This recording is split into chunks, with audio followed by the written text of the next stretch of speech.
So Helio, congratulations on winning the pole. Everything looks like a very strong start for your possible fourth victory here. I wanted to ask you, everyone keeps making so much of the history of you being one of, four people possibly to get the 4 wins in the Indy 500. Do you approach it more as just another race, or how distracting is that to have the history thrown into it? I mean, it's interesting that you say. I like the way it's possible and things like, oh, everybody's saying you're going to make it. Wait a minute, I don't have the crystal ball. I hope I would have it. But certainly we will treat like the other ones. It's going to be my first race.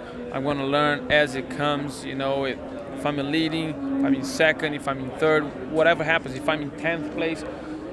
So I'm going to adjust as the thing's going. So approaching that race with strategies, listen to the strategy guy and things like that. So I will treat like I always treat, which is a good race, but it's just a different race, like a longer race. So when you feel that you're about to finish, you're only in the halfway of the race. So that's the way I know how it is. So I'm gonna continue treating the same way I did in the past. I know that Rick Mears, one of the other men with 4 Indianapolis 500 wins, is your spotter, and you would also join a club that includes A.J. Foyt and Al Unser Sr.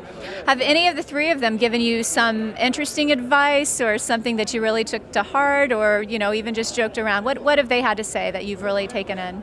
Well, I did not speak with the AJ and or Al, but Rick speaking all the time, and maybe we didn't speak direct to each other. But we did. I keep listening to him sometimes. He says it's my fault that he's having a lot of interviews to do, and I'm like, sorry, man.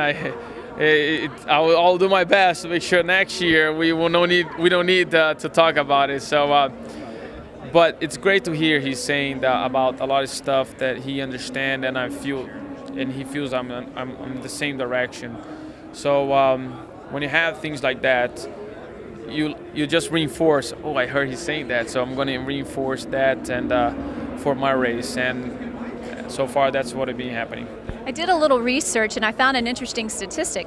Rick Mears, it only took 3 more tries between his 3rd win to get the 4th win. And both AJ and Al Unser, it took 9 more races before they went from 3 wins to 4 wins. So you're only on your first shot here. You're trying to, I'm trying to change the statistic. Wow.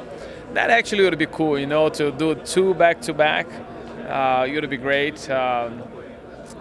But those, for me, statistics, I think it's something like when I'm going to look, it's just when I'm like, okay, now I'm going to stay home, relax, and watch everything from TV, and let me see the statistics. So those are the times that I do it. While I'm still racing, while I'm still having fun and working on it, those things are going to be just numbers. And what matters is go out there and do your best and give the opportunity for something to happen.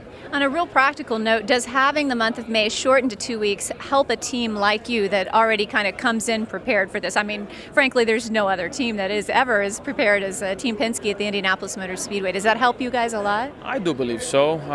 In fact, that's another thing that I heard from Rick. I said something, man, I would wish I spent my birthday here. And he's like, no, because that gives there more time for others to catch. I'm like, that's right. Maybe I like my birthday other places someplace else. But you see, that's one of the things Rick's always thinking about, and I'm like, man, I never thought. But realistic, it's if it does make sense for the situation economic for everyone, not only for the teams, but for the track as well. If it does make sense, I think we've got to continue doing that. Well, I know also the big question is, we know how you celebrated number 3 by climbing the fences, and that's how you celebrated 1 and 2. They almost stopped me to do it, but I was able to, okay, please let me go, and they let me go. All right, so number 4, do you scale the pagoda? What do you do for number 4, Helio? I don't know. That's what people don't understand. I mean, I don't know why I came up. I didn't come up with the idea. It was just an expression that turned out to be so. Let's see what's going to happen. I think that's a good problem to have, and hopefully whatever happens, it will be good anyway. Thank you so much. Good luck this weekend. Thank you.